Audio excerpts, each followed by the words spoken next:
Je suis avec... Sozo Tozo. D'accord. Est-ce que c'est la première fois que vous venez au Woody Weekend? Non, la deuxième. D'accord. Est-ce que vous pouvez un petit peu vous présenter et un petit peu nous parler un petit peu de ce que vous faites? Ouais, je suis artiste peintre, donc j'illustre pour de la musique, des albums, des particuliers, sur commande et pour tout type de l'univers d'art fantastique. Et j'ai une boutique à Plombières-les-Bains où je tiens mon atelier dans le centre-ville et voilà, je fais ça depuis 4-5 ans. D'accord. Justement, je voulais vous demander, ça fait combien de temps que vous êtes un petit peu lancé et qu'est-ce qui vous a donné un petit peu envie de vous lancer un petit peu dans votre petit business? Ça s'est fait de manière très spontanée. D'accord. Du jour au lendemain, on m'a demandé d'essayer de peindre une pochette d'album pour un groupe de black metal. Et puis en fait, je me suis essayée, ça a fonctionné. Et c'est cet album qui a marché et qui a fait que du coup, il y a beaucoup de groupes qui m'ont demandé ensuite de peindre leur pochette. Et par la suite, c'est devenu une pratique de plus en plus professionnelle et j'ai élargi à d'autres publics que la musique. Et c'est devenu du coup mon activité principale. D'accord. Vous avez suivi une formation? Non, j'ai un doctorat en sociologie. D'accord, ok. De ce que je vois un petit peu, vous avez un univers très marqué au niveau des couleurs. Pourquoi un petit peu vraiment ce style? Quelles sont un petit peu vos influences au niveau de l'esthétique de vos dessins? Ah, les influences, alors c'est surtout la peinture du 19e, romantique, deuxième partie du 19e. Et puis après, il y a tous les peintres polonais ou de la scène de l'Est, pour ceux qui connaissent un peu les Beksinski, les Wandowski, c'est des couleurs mais très acidulées, sombres à la fois et avec des univers un peu dramatiques. Et après, il y a aussi la grosse inspiration des gravures de Gustave Doré notamment, ce genre d'influence. Ouais. D'accord. Pour un petit peu découvrir votre travail, est-ce que vous avez un site internet qu'on puisse voir un petit peu votre travail et justement peut-être si on a des commandes à faire pour voir vos produits, acheter vos produits justement? Ouais, il y a le site qui s'appelle sozotozo.com tout simplement. Et puis sinon il y a les réseaux sociaux, il y a surtout Facebook et Instagram, Sozotozo ou sozotozo.art sur Instagram, voilà, on trouve facilement. D'accord, parfait. On vous retrouve l'année prochaine? Avec grand plaisir. Super, je vous remercie. Merci à vous.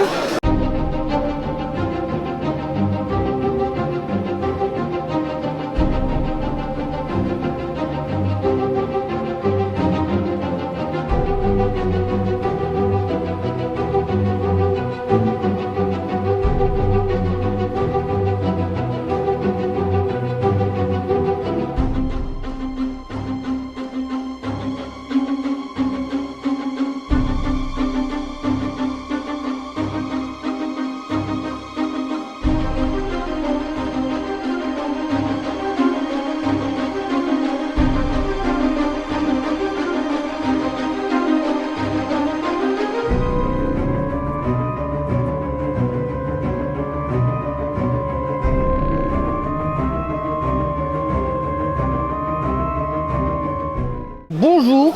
Bonjour. C'est votre première fois au Bloody Weekend? Oui, tout à fait. Ok. Donc je suis avec Colline, Margot et Exu. donc du coup, comme c'est la première fois, est-ce que vous pouvez un petit peu nous parler de l'agent, enfin ce que vous représentez et ce que vous proposez comme produit? On propose un peu de tout, on est surtout artistes donc on aime bien créer. On a des cadres en résine faits à partir de sculptures et fleurs séchées. D'accord. Tout est fait maison, donc tout ce qui est sculpture a été fait par Margot en amont. D'accord. Et ensuite elle a tout coulé dans de la résine. Couche par couche. D'accord. Je fais les peintures, je fais tout. Ok. On a le zoo qui fait plutôt les squelettes. Les squelettes. Ok. Qui sont accrochés ici. Pareil, eux aussi ont été faits du début à la fin, basés sur une structure anatomique juste pour être sûr des proportions. Et ensuite, on a de la bâche plastique, de la peinture pour recouvrir le tout. Et pour ma part, j'ai fait tout ce qui est pâte d'amande un peu horrible, bébé et tout ça. Et des masques en latex, des stickers. J'ai aussi un kit pour faire soi-même un squelette. D'accord. Pour qu'on puisse faire et découvrir des trucs spéciaux. Ok, ça fait combien de temps que vous êtes lancé un petit peu dans ce business? Pas longtemps du tout. C'est la première convention, donc c'est tout début. Ok. Pourquoi un petit peu vous avez voulu vous lancer vraiment chacun un petit peu sur cet aspect artistique? Moi j'ai toujours aimé toucher à tout, donc surtout la sculpture, peinture, et le fait de pouvoir dessiner avant son idée, donc c'est vraiment tous les stades de la création. D'accord. Et ensuite partager. Ok. Y a-t-il vraiment un truc vous êtes plutôt spécialisé dans tout ce qui est le domaine de l'horreur ou vraiment vous variez un petit peu le niveau univers? je varie un petit peu parce que c'est vrai que l'horreur, je suis pas une grande fanat. J'ai un peu de mal. Alors quand je le fais, ça va. Ouais. Mais quand je le vois, c'est différent. D'accord. Est-ce qu'il y a-t-il un moyen un petit peu de voir les gens s'ils veulent découvrir un petit peu votre travail? Est-ce que vous avez un site ou quelque chose? J'ai un site internet effectivement, c'est madmask.fr. Donc juste ici. Ok. Avec les coordonnées. Ok. Donc comme ça on peut voir votre travail, si on a des commandes à faire et tout ça. C'est ça. Ok. Parfait. Sinon il y a Margot qui a. Ouais, moi ça va être mon Instagram Mystic Cabinet ici. Juste ici. D'accord. Oui. Donc moi c'est vraiment tout nouveau, hein. L'entreprise elle a 3 semaines donc j'ai pas encore de site internet mais c'est prévu. Ok. Page Etsy, tout ça. Et voilà, moi je suis plus cabinet de curiosité, ce genre d'univers. Voilà. Ok. Et pour toi? Ça sera juste Instagram pour le moment, je suis en pleine démarche pour faire. D'accord, ok, parfait. Bah écoutez, merci pour cette petite présentation et puis on espère vous revoir l'année prochaine. Oui, carrément, merci beaucoup.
Bonjour.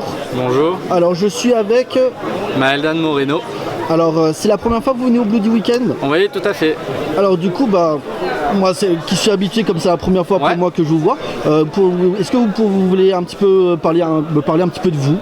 Oui, alors du coup, je suis auteur de nouvelles fantastiques et bientôt également de romans.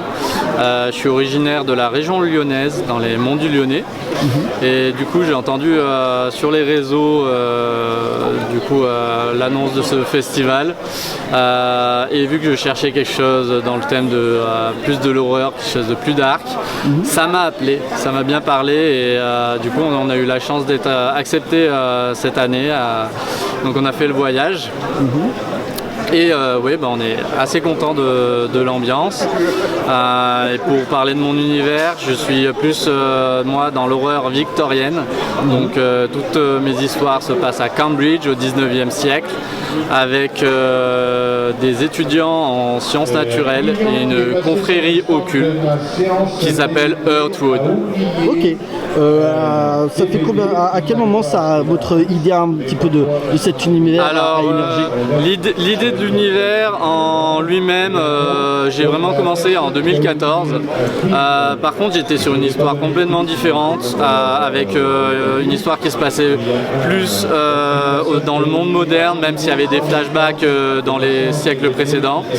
Et en découvrant Cambridge en 2016, avec mon second travail, j'ai eu vraiment un coup de cœur pour cette ville et l'idée d'écrire une histoire qui se passe dans cette ville a germé, a fait son bout de chemin.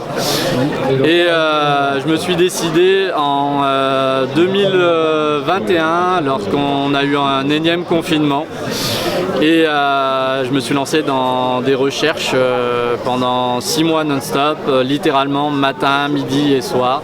Faire des recherches sur l'université, sur le folklore local, sur la ville de Cambridge et également sur du coup les sciences naturelles.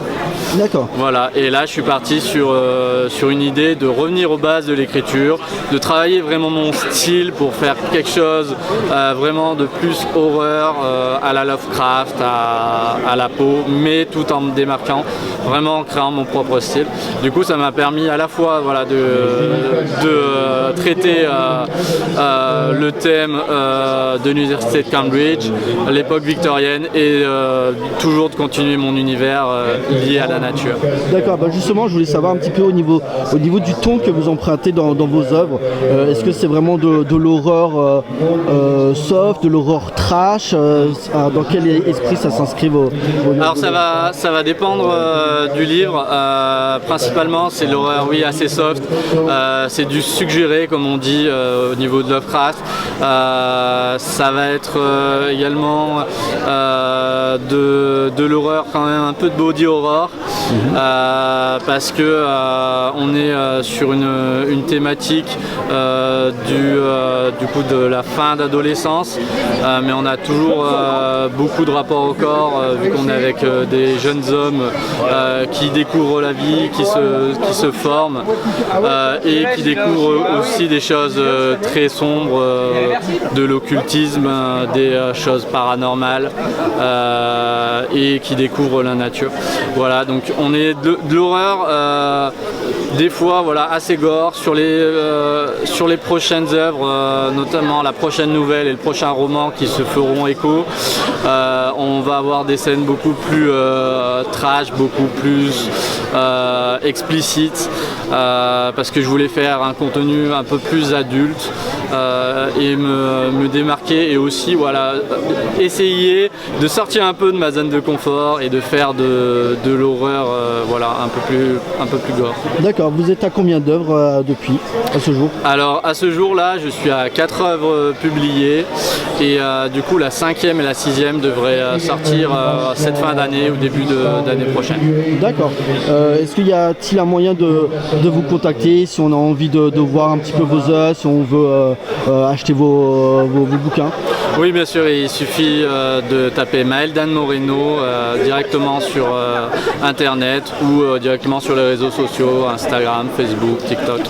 J'y partage notamment à la fois mon avancée sur l'écriture et également donc, ma vie quotidienne et bien sûr mon voyage en Angleterre que j'ai fait avec ma formidable fiancée qui est juste à côté, qui est illustratrice aussi de mes œuvres pour le moment. Et donc on était parti en Angleterre, à Londres, Oxford, Ely et Cambridge en 2022, donc je partage les photos. Ok, bah parfait, super. Bah encore merci Maël-Dan Moreno. Avec et j'espère vous revoir l'année prochaine. Oui, j'espère aussi. Super. Bonne journée à vous. Journée. Au revoir.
c'est Loïc, le créateur du festival. Comment tu vas? Bonjour Jack Sparrow. Hey, comment tu vas toi là-dedans? À la forme, et bien dormi? Oui, plutôt pas mal, avec une bonne bouteille comme d'habitude. Voilà, comme d'habitude. On change pas les bonnes habitudes. Hein. Change pas une équipe qui gagne, tu sais bien comme ça. Bien. T'as Merci. vu, aujourd'hui j'ai une statue de moi là-bas. Oui, c'est vrai. Oui, je suis là. T'es une star, voilà, t'es partout à la fois. C'est tout moi ça. Avec la bière à la main, t'as vu ça? Super. À Bonne plus tard, journée mon Jack. ami. Yo. Merci à toi. Bonjour. Bonjour, Alors je suis avec... Caroline Carton. Ok. Est-ce que c'est la première fois que vous venez au Bloody Weekend? Ouais, c'est la première fois. D'accord. Est-ce que vous pouvez vous présenter un petit peu? Alors, je suis autrice de thrillers horrifiques fantastiques, donc c'est dans l'esprit Stephen King, depuis 2015. D'accord. Et donc, ça va faire 10 ans, et voilà, c'est ma première fois au Bloody Weekend. Ok. Vous êtes basé où? Je suis dans les Hauts-de-France, donc j'ai une petite trotte quand même. Ok. Qu'est-ce qui vous a motivé à vous lancer dans l'écriture? Je pense que j'écris depuis que je suis enfant, donc il y a eu juste un petit moment où je me suis dit vas-y lance-toi. Et voilà, et ça fait 10 ans que ça se poursuit, donc voilà, j'en suis assez contente. J'ai eu un prix l'année dernière, le prix Masterton, donc avec Noir qui est ici. Et donc c'est mon avant-dernier puisqu'il y a le petit bébé qui vient de sortir il y a 2-3 jours, Demonium Circus donc, et voilà, donc la machine est lancée. Ok. Pourquoi des romans d'horreur? Parce que j'aime ça, parce que c'est ce que je lis, parce que c'est ce que je regarde. Voilà, c'est mon univers tout simplement, donc je suis à l'aise dedans. J'espère pouvoir transmettre ça et puis ça me fait délirer. D'accord. Quelles sont vos influences dans l'écriture? Principalement, donc ça serait Stephen King. Après, bien sûr, il y a Lovecraft. Je lis un petit peu de policier, j'ai un petit peu de policier, même si j'écris pas du policier, mais je dirais vraiment c'est plus l'univers de Stephen King en général. Au niveau de vos romans, votre univers se démarque par quoi? Je dirais que généralement, mon délire, c'est de partir d'une situation vraiment où le lecteur se retrouve quelque chose de super habituel, normal, et de mettre le petit déclencheur qui va tout faire basculer, et après ça part dans un carnage. Donc c'est souvent, voilà, on met ses petites pantoufles, on est tranquille au début, mais ça dure pas longtemps. D'accord. Au niveau du ton de vos œuvres, vous vous inscrivez plus dans de l'horreur soft, trash C'est horrifique, il y a un petit peu, ça dépend quels ouvrages, il y a un petit peu de gore, mais c'est pas non plus du slasher ou vraiment, il n'y a pas des tripes et des voyous à chaque page, mais bon, c'est quand même pour public averti, je dirais adulte. D'accord. Alors vous venez de sortir votre nouveau roman, est-ce que vous êtes déjà en train d'en préparer un nouveau? Vous avez déjà une idée en tête? Ouais, carrément, ce qui m'arrive jamais, mais ouais, je suis partie dans un délire à la Noire, donc qui a donc maintenant 2 ans. C'est pas une suite, mais c'est dans un bien barré, bien fou et bien saignant. Ok. On verra si ça aboutit, c'est le début. Hein. Ça marche, ok, bah hâte de voir ça alors. Merci. Merci Caroline. Merci à vous. Au revoir.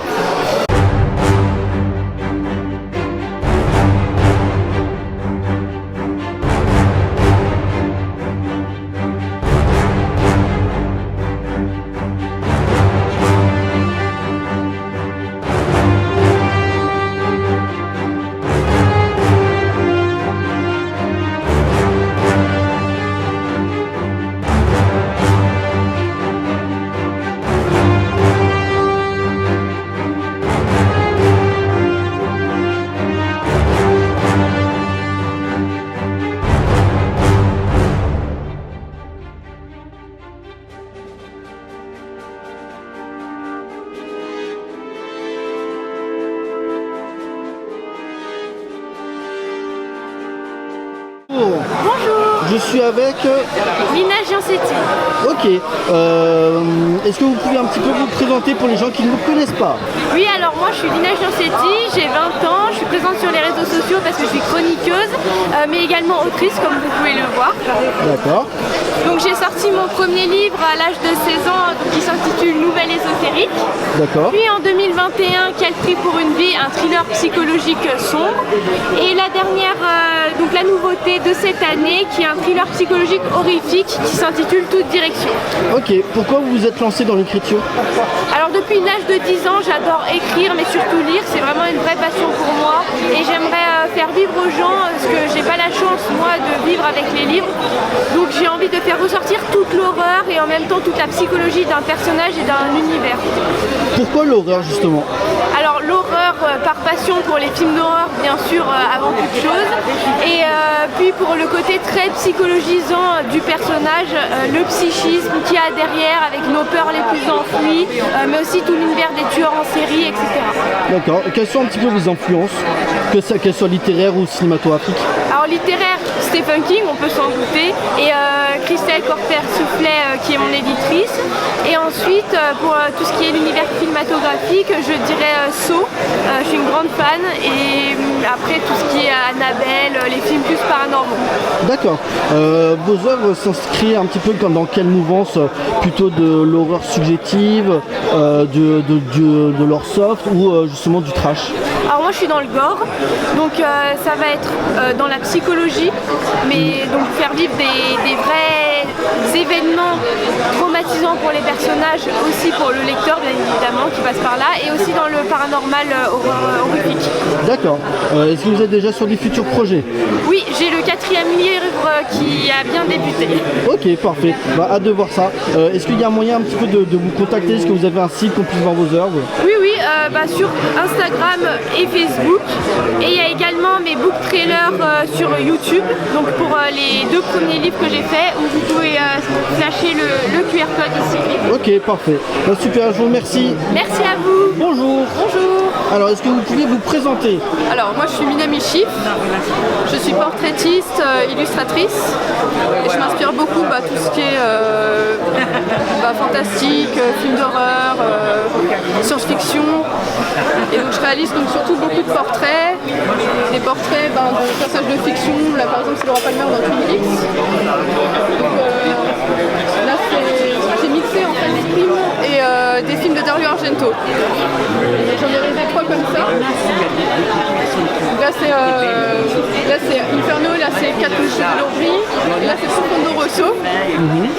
Donc voilà, c'est l'inspiration, c'est selon le moment. Des fois c'est des commandes de personnes qui vont me demander de les représenter dans un univers qu'ils aiment.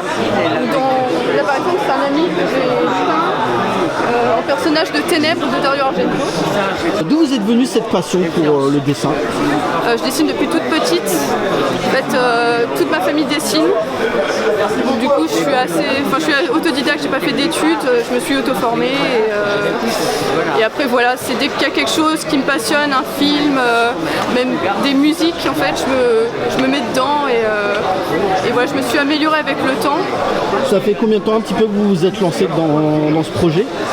Là, j'ai monté mon entreprise en 2016 et à partir de là, en fait, j'ai créé une boutique en ligne et voilà, je réalise des œuvres sur commande et en même temps, je réalise des projets personnels en fait sur l'inspiration du moment, beaucoup et sur les films d'horreur entre autres. C'est pour ça que là, je suis contente d'être au Bloody Weekend parce que du coup, je peux partager un peu ma passion avec d'autres passionnés, pouvoir parler de ce qu'on aime.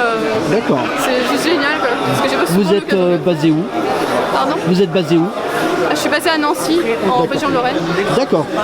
Justement, comme on est au Bloody Weekend et que, comme on peut le voir, vous avez une passion pour l'horreur, qu'est-ce qui vous, quel était un petit peu le déclencheur qui vous a amené à aimer ce genre cinématographique ou même littéraire? Le déclencheur, on va dire, ça a été Dracula, en particulier Dracula, le film de Francis Ford Coppola. Au collège, j'ai vraiment découvert ce film et j'étais à fond dedans. Et là, je me suis mis à dessiner que des vampires, mais tout le temps des portraits de vampires. Et après, je me suis mis à regarder plein de films d'horreur. Tout le temps, en fait, je regarde pratiquement que des films d'horreur. Et aussi des trucs un peu fantastiques, science-fiction. J'adore Twin Peaks par exemple. Vraiment, c'est ma série préférée, je suis à fond dedans. Donc des fois, une fois par an, je fais une œuvre sur le thème de Twin Peaks. Voilà. D'accord, ok. Est-ce que vous avez un site ou quelque chose qu'on peut vous contacter éventuellement? Oui, bien sûr, j'ai un site www.minamichif.fr.com.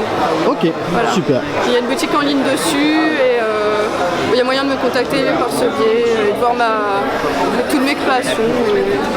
Voilà. Ok, parfait. Je vous remercie. Merci à vous.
Bonjour, je suis avec... Ballon de silence. Ok, enchanté. C'est la première fois que vous venez au Bloody Weekend? Oui, c'est ma première édition, oui. D'accord. Alors du coup, écoutez, je vous laisse parler un petit peu de vous pour vous présenter. D'accord. Donc, je m'appelle Ballon de silence, j'ai 27 ans et je suis auteur d'horreur psychologique et de fantastique. D'accord. Ça fait combien de temps que vous êtes lancé dans l'écriture? Alors, lancé dans l'écriture depuis très très longtemps, je suis le cliché d'écrivain qui a toujours écrit. Et sinon, je me publie depuis 2021. 2021, ok. Du coup, depuis que vous êtes lancé, vous proposez quoi comme type de roman qui est déjà paru? Alors, pour l'instant, j'en suis au 2 premiers tomes d'une trilogie de fantastique et d'horrifique qui s'appelle Stanley n'est pas mort. Donc, il y a les 2 premiers tomes qui sont sortis, Les Hurlements noyés ici et Les Pleurs du vide juste là. Et le 3e est en cours d'écriture et devrait sortir l'année prochaine si tout se passe bien. D'accord. Qu'est-ce qui vous a donné envie de vous lancer dans l'écriture justement? Alors, c'est compliqué comme question parce que, comme je disais, ça remonte à très très loin. Je dirais probablement le fait de lire des histoires et donc de pouvoir en créer moi aussi. Et puis après, le reste c'est parce que, à la fois parce que j'aimais ça et aussi parce que c'est ce qu'on dit pour les écrivains, l'écriture ça nous sert un peu de thérapie, tout ça. D'accord. Pourquoi l'horreur? En fait c'est un genre super intéressant l'horreur parce que déjà quand tu fais de l'horreur psychologique pour en apprendre plus ça dépend parce que ça reste encore dans la fiction mais ça permet de décrypter un peu et de plonger dans la psyché humaine, essayer un peu de comprendre les gens, les relations entre les gens, parler de santé mentale aussi, il y a plein de choses à faire avec l'horreur et c'est un genre super intelligent quand on voit tout ce qu'ils arrivent à faire avec la peur, tout ce qu'on peut en tirer, tous les messages parfois qui peuvent passer et tous ces dehors extrêmement brutaux parfois et violents, on en tire parfois quelque chose d'assez beau finalement quoi. Et de cathartique aussi parce que ça défoule, parce que ça permet effectivement de prendre du recul aussi parfois. Donc pour moi c'est l'aspect très psychologique du truc. Et puis aussi j'ai toujours aimé tout ce qui était un peu mystérieux. J'aime bien les histoires de fantômes, j'aime bien l'urbex, même si j'en fais pas. Tout ce qui a cette atmosphère-là un peu mystérieuse et qui en fait stimule l'imagination et donne à imaginer des histoires en fait finalement. D'accord. Quelles sont un petit peu vos influences, qu'elles soient littéraires ou cinématographiques? Alors, ce qui m'est venu tout de suite à l'esprit, c'est un jeu vidéo, c'est Silent Hill, notamment le 2e. Grosse référence pour beaucoup de personnes. Je suis pas très originale pour le coup. Donc Silent Hill, la musique également du jeu. J'écris beaucoup en musique. Donc ça a commencé avec Silent Hill et avec différents groupes. J'ai des goûts très éclectiques à ce niveau. Ça va de l'ambiance, le métal, en passant par le punk, vraiment beaucoup de choses. Au niveau cinématographique, j'ai eu le déclic de l'horreur avec Les Griffes de la nuit. J'avais 12 ans, 12 ou 13 ans je crois, et c'est à ce moment-là que j'ai eu le déclic. Puis après j'ai enchaîné avec Christine, comme beaucoup j'ai dévoré des Stephen King. Des classiques comme Exorciste, comme quoi d'autre, les films de Shyamalan, les séries de Mike Flanagan aussi. J'aime pas trop son cinéma mais j'aime beaucoup ses séries. D'accord. C'est à la fois très varié et très classique finalement. Il n'y a pas de souci, et du coup, au niveau de vos œuvres, pour les gens qui ne vous connaissent pas, au niveau du ton et de l'ambiance, vous partez sur quel type d'horreur? Plutôt suggéré, plutôt gore? Plutôt suggéré. Il y a une scène gore dans le tome 1, mais sinon les 3 quarts du temps c'est suggéré. On va plutôt partir sur de l'angoisse. Et quand il y a des scènes gore, c'est que j'étais en colère en fait au moment où j'écrivais et j'avais envie de me défouler. Et souvent je les laisse parce que mine de rien, le gore c'est intéressant aussi. J'aime beaucoup tout ce qui est body horror d'ailleurs et j'aimerais en faire plus. Mais dans tous les cas pour l'instant c'est très atmosphérique, c'est très suggestif. J'aime bien ça aussi. Ok. Est-ce qu'il y a-t-il moyen pour les gens qui veulent découvrir un petit peu votre travail? Est-ce que vous avez un site internet ou quelque chose pour vous contacter? Oui, effectivement. Alors, vous pouvez me contacter donc, sur malonesilence.com, c'est mon site internet. Et sinon, comme indiqué sur mon flyer et sur mes cartes, je suis présent à peu près sur tous les réseaux sociaux. Je suis surtout active sur Instagram et j'ai une newsletter aussi sur laquelle vous pouvez s'inscrire via mon site. D'accord, bah écoute, merci à toi et puis on espère te revoir l'année prochaine. Merci beaucoup, c'est un plaisir. Bah, de rien. Bonjour. Bonjour. Alors je suis avec Picturas. Enchanté. Alors du coup, c'est la première fois que vous venez au Bloody Weekend? Exactement. Ok, alors du coup je voulais savoir un petit peu quel est un petit peu votre travail, qu'est-ce que vous proposez exactement? Nous, ce qu'on fait, c'est des tableaux geeks dans un style à la fois sombre et raffiné. On fait vraiment des œuvres pour ramener de la maturité dans l'art geek, pour le garder toute une vie avec vous. Vous montrez un petit peu comment vous faites ces designs exactement? En fait, chez nous, ce qu'on vient faire, c'est qu'on va travailler avec beaucoup de bombes et d'aérographes. Donc on va faire le fond, la bombe et à l'aérographe. Donc ici, beaucoup de rose, de bleu, un peu de doré aussi pour amener un peu de lumière. Et puis après, on va travailler avec des pochoirs et avec des petits pinceaux macro pour vraiment faire ressortir les détails. Puis après, on va travailler avec des aplats de couleurs pour faire encore plus ressortir le regard très sombre. D'accord. Et puis après, c'est toujours authentifié et numéroté. Ok. Au niveau des collections, c'est quoi un petit peu les séries que vous adorez faire? Je vois, il y a beaucoup de Pokémon.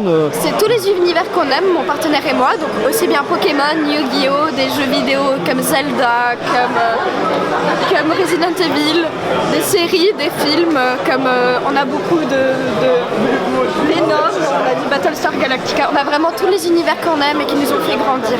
D'accord. Vous êtes basé où? On vient des Vosges, dans le Val d'Ajol. D'accord, ok. Est-ce que vous avez un site ou quelque chose qui vous permet Bien un petit sûr. peu de voir votre travail et d'éventuellement commander des produits? Chez picturas.fr. Ok, super. Bah, je vous remercie. Merci à vous. Bonne journée.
avec Violaine de Charnage, que j'avais déjà interviewé l'année dernière. Comment tu vas? Ça va très bien. Deuxième journée de Bloody, je commence un peu à manquer de voix, mais c'est cool. Donc c'est ton deuxième Bloody, comment ça se passe cette année? Écoute, très bien. Après la grosse frayeur météo pluie de hier matin, voilà, les gens étaient au rendez-vous et puis on retrouve des gens d'une année sur l'autre. Il y a un côté très convivial et détendu, donc c'est vraiment cool. D'accord. Alors, je t'avais déjà fait une interview l'année dernière, mais peut-être on va revenir un petit peu pour peut-être les gens qui ne te connaissent pas et qui veulent découvrir un petit peu ton univers. Si tu peux parler un petit peu de toi. Alors je suis écrivain d'horreur et de fantastique et mon truc c'est l'extrême de manière générale, entre autres le gore, le body horror, j'aime bien travailler des trucs extrêmes, entre autres aussi le porno gore. Ce qui n'empêche pas que j'ai quand même pas mal de sous-textes, j'ai un fil rouge sur les violences féminines et les violences en général, donc c'est pas uniquement de la violence gratuite, j'aime beaucoup travailler certaines thématiques, c'est le cas sur mon dernier roman Les Entrailles de l'horreur. Je voulais parler de droit à l'avortement et de droit à disposer de son corps et donc j'ai vraiment travaillé cette thématique, enfin plutôt ce roman autour de cette thématique. D'accord, justement je voulais voir depuis l'année dernière tu as sorti de nouvelles œuvres, donc est-ce que tu peux nous parler un petit peu de tes nouvelles sorties un petit peu? Oui, avec plaisir. Alors il y a eu donc Les Entrailles de l'horreur qui est sorti en octobre 2023. On est sur un roman très noir, un roman d'horreur dans la veine de la littérature américaine des années 80-90, littérature d'horreur. Ça se rapproche du splatterpunk en termes de courant littéraire, une atmosphère très sombre, des personnages torturés, donc je souhaitais parler de droit à l'avortement. Et j'ai conçu le roman autour de cette thématique, mais en travaillant toutes les zones grises. L'objectif c'était de créer le malaise et pas de faire un roman pro ou anti-avortement, voilà, un roman assez malaisant. J'ai également, là ces derniers jours, une ressortie de roman Screaming Boys chez Zone 52 Édition dans la collection Carnage et Épuisé. Il est désormais réédité sous le titre Slasher Island avec cette couverture. Donc là on est sur un slasher avec du Rape and Revenge, un truc tambour battant, de l'horreur trash, no limit, avec effectivement du porno gore, quelque chose de très amusant, quoi. Vraiment le roman de plage. Du coup il n'y a pas de requin alors? Je veux pas dévoiler le truc. Si. Et j'en arrive à quelque chose d'un peu plus soft. Donc pour la toute première fois, j'ai écrit un roman qui n'est pas plus 18. Mort de citrouille, c'est un roman d'épouvante dans la veine des chairs de poule. On est sur un roman tout public à partir de 8-10 ans. Ça se passe en Alsace, à Krautergersheim, et c'est une fête d'Halloween qui tourne mal à cause de l'incursion d'une citrouille mutante. La vie de la choucroute. Exactement, et je peux même dire qu'il y a un petit truc avec les choux à choucroute. D'accord, ok, parfait. Super. Est-ce que tu es déjà sur de nouveaux romans à paraître prochainement ou pas? Oui, là j'ai terminé un roman il y a quelques jours, Blanche-Neige et la mort. Une nouvelle réécriture du conte très sombre, moyenâgeuse. J'ai repris les thématiques de ma nouvelle Blanche-Neige et les zombies et je vais la développer sur 2 romans que j'aimerais sortir d'ici la fin de l'année. Et le fond de ce roman, qui donc va être extrêmement sombre, je souhaite parler de transmission du mal, d'héritage familial de la violence. J'ai également, donc ça c'était Blanche-Neige et la mort, et La mort et Blanche-Neige pour le 2e tome. Et j'ai une autre sortie prévue au mois d'octobre chez Gore des Alpes, un éditeur suisse. Et ce sera une revisite contemporaine de la comtesse Bathory. D'accord. Ok, parfait. De bons projets qui vont pas tarder à venir, donc on a hâte de voir ça. Je te remercie Violaine. Merci. Et puis on te retrouve l'année prochaine pour le Bloody. Grave. Super. Merci à toi. Merci.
Et pour conclure, je suis avec un habitué du festival. Comment tu vas, Dom, de la chaîne Toari House, et avec Maëva, comment vous allez? Bah écoute, on va très bien. Et toi? Bah écoute, parfait, super festival. C'est la combienième fois que vous venez au Bloody Weekend? Moi, ça fait depuis 2014 que je viens. 2014. C'est la 5e fois. 5e fois. Depuis 2018. D'accord. Qui dit Bloody Weekend dit tout ce qui est un petit peu spécialisé dans l'horreur. Oui. Et je sais que vous en connaissez un petit peu un rayon parce que vous adorez ça. Qu'est-ce qui vous a intéressé un petit peu dans le genre horrifique? Par quel truc ça a un petit peu commencé? On s'est dit, punaise, l'horreur c'est vachement bien. Alors moi, qu'est-ce qui a commencé? Je dirais que c'est un petit peu tout, parce que quand j'ai découvert l'horreur, en fait, je connaissais absolument rien. J'ai vu un poster de Scream dans la chambre de mon cousin, j'ai dit, je vais regarder ça. Et ensuite, tout s'est enchaîné. Alors quand j'étais plus jeune, je préférais tout ce qui était un peu possession, tout ça. Maintenant, j'adore tout ce qui est un petit peu slasher, trouver le tueur, tout ça. Donc c'est beaucoup plus cool. Et ce que j'aime surtout, c'est l'originalité aussi. Il y a des trucs maintenant, même encore de nos jours, qu'ils arrivent à faire, qu'ils arrivent à nous surprendre. Et c'est vraiment chouette, quoi. Vraiment, ils arrivent encore à faire des belles choses aujourd'hui. D'accord, bah super. Et toi, de ton côté? Moi j'étais tout petit, j'ai découvert Halloween 2 de 81 et j'ai aimé avoir peur, j'ai aimé stresser. Je crois que il y a eu un niveau d'excitation qui a créé une curiosité en moi pour le cinéma d'horreur. Et finalement, c'est l'adrénaline, les montagnes russes, le stress, la peur, le dégoût pour certains films, le rire par moments aussi.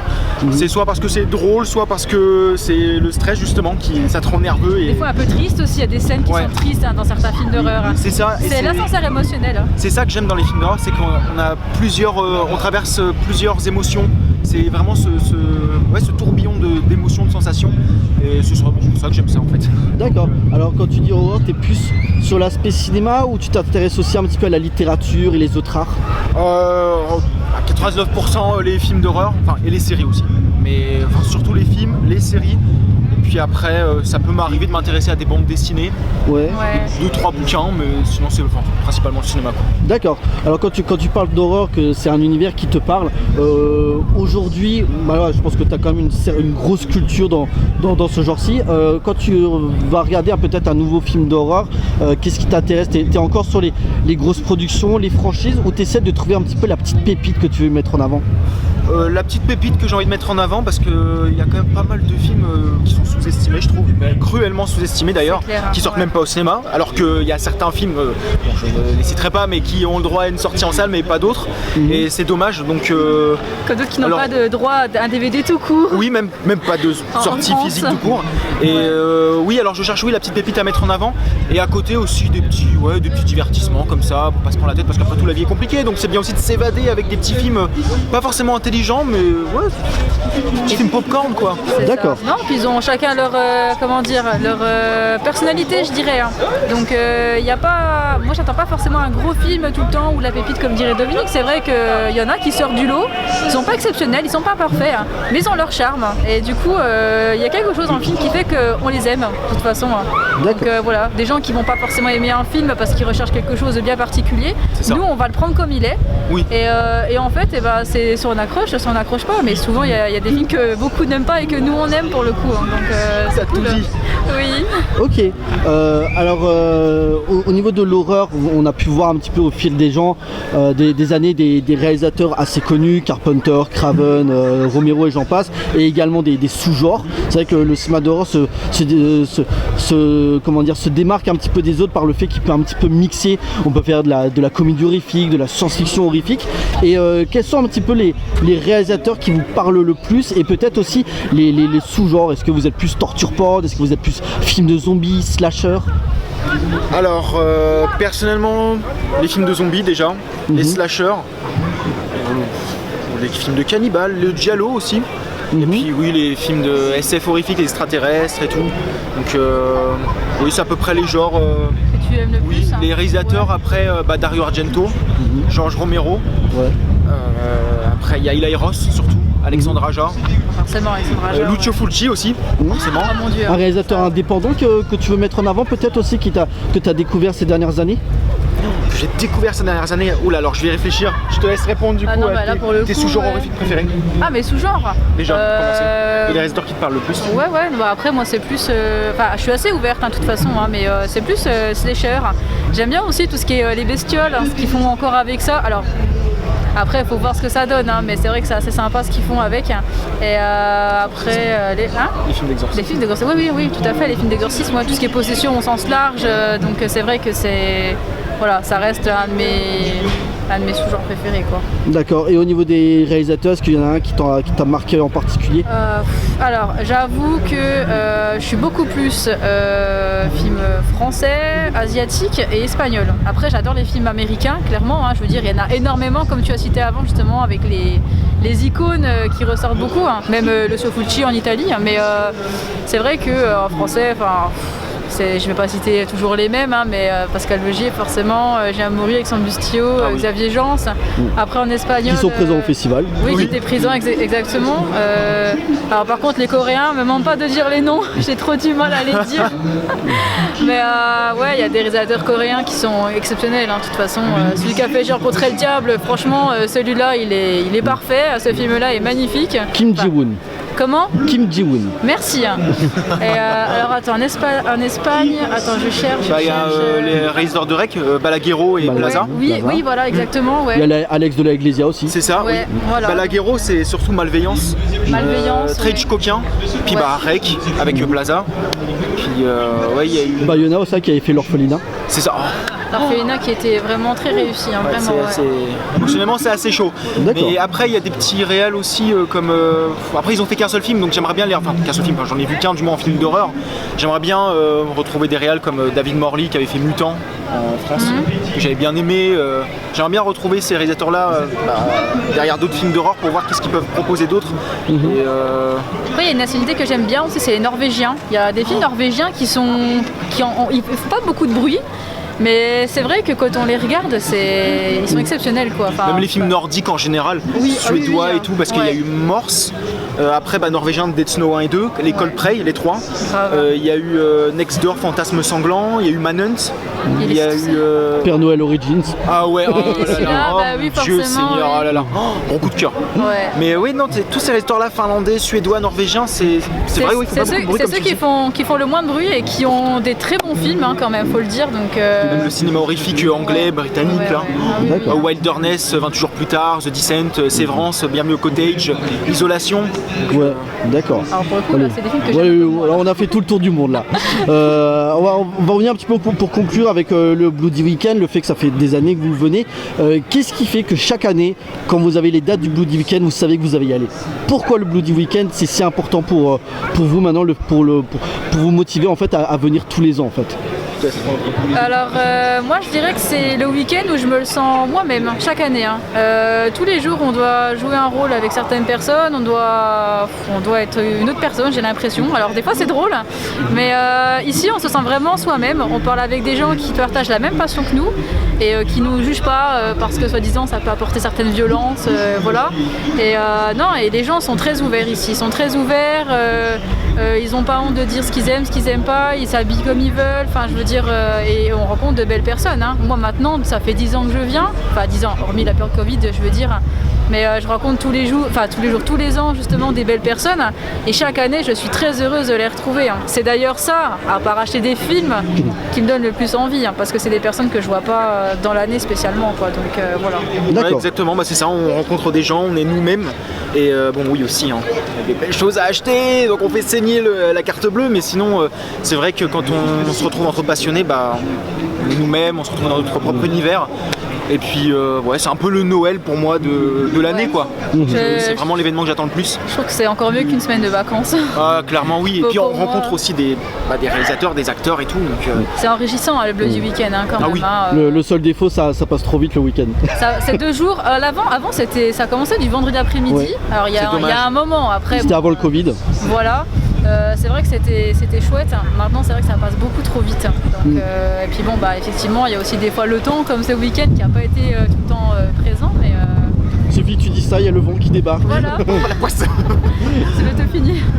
On va conclure avec une dernière question un petit peu. Pour les gens qui ne connaissent pas le festival, quel argument vous donneriez pour les motiver à venir l'année prochaine? Eh bien, si... Waouh, en effet. Alors, déjà, vous pouvez être vous-même parce qu'on partage la même passion. Surtout si, dans mon cas en tout cas, si vous n'aviez pas beaucoup d'amis avant ou même aucun qui aimait les films d'horreur, etc., vous pouvez venir ici. Ça va franchement vous aider à tisser des liens, etc. Et puis, oui, vous rencontrez de belles personnes, vous faites de beaux achats aussi. Et puis, même, vous rencontrez des stars. Donc, comme vous disiez, c'est très enrichissant. Donc, oui, c'est pour cette raison-là que vous devriez revenir, enfin venir tout court. Ok, parfait. Écoutez, on vous retrouve pour vous, je pense, l'année prochaine, sûr? Évidemment. À 100%? Ah oui, c'est sûr. Sûr. Oui. Ok, parfait. Écoutez, encore merci de m'avoir reçu et puis on se dit à l'année prochaine. Merci à toi et puis à l'année prochaine. Merci. Alors. Vive le Bloody. Vive le Bloody.